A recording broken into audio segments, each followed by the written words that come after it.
የሰው ልጅ ፍቅር ማራኪና ውብ ሊሆን ይችላል። ነገር ግን የራሱ የሆነ ወሰንና ጉድለት አለበት። ሰዎች ይሳሳታሉ፣ በጊዜ ሂደት ይለወጣሉ፣ ወይም ደግሞ እኛ የምናልፍበትን የህይወት ውጣ ውረድ ሙሉ በሙሉ ላይረዱን ይችላሉ።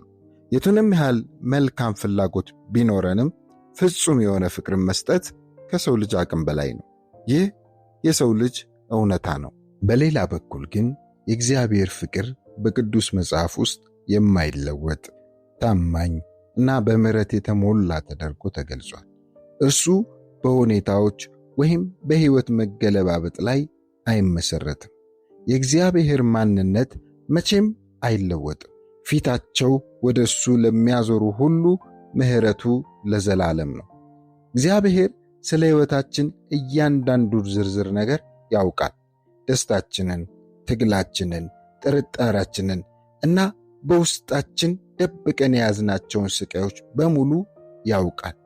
እሱ የሰውን ልብ በጥልቀት ስለሚረዳ በፊቱ ጠንካራ መስለን እንድንቀርብ አይፈልግም። በመጽሐፍ ቅዱስ ውስጥ የእግዚአብሔር ፍቅር ግራ መጋባት፣ ፍርሃትና ችግር የገጠማቸውን ተራ ሰዎች እንዴት እንደረዳቸው እናያለን።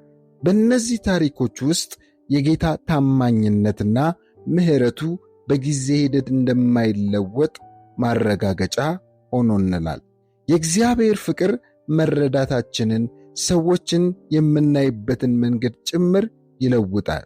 የእግዚአብሔርን ፍቅር መረዳታችን ሰዎችን የምናይበትን መንገድ ጭምር ይለውጠዋል። የርኅራኄ፣ የይቅርታን እና የትዕግሥትን ደግሞም የመልካምነትን ዋጋ ያስታውሰናል።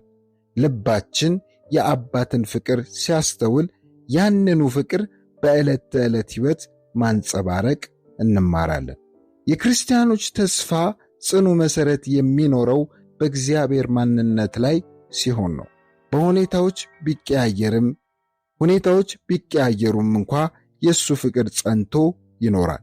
ይህም በየቀኑ በእሱ ታማኝነት ላይ እንድንደገፍ ምክንያት ይሆነናል።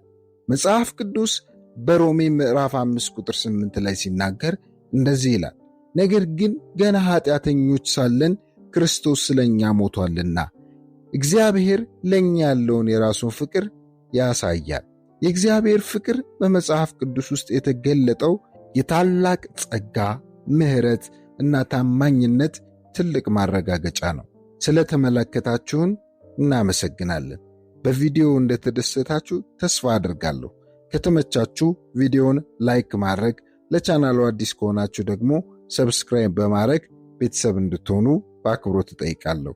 በቀጣዩ ቪዲዮ እስክንገናኝ ተባረኩ።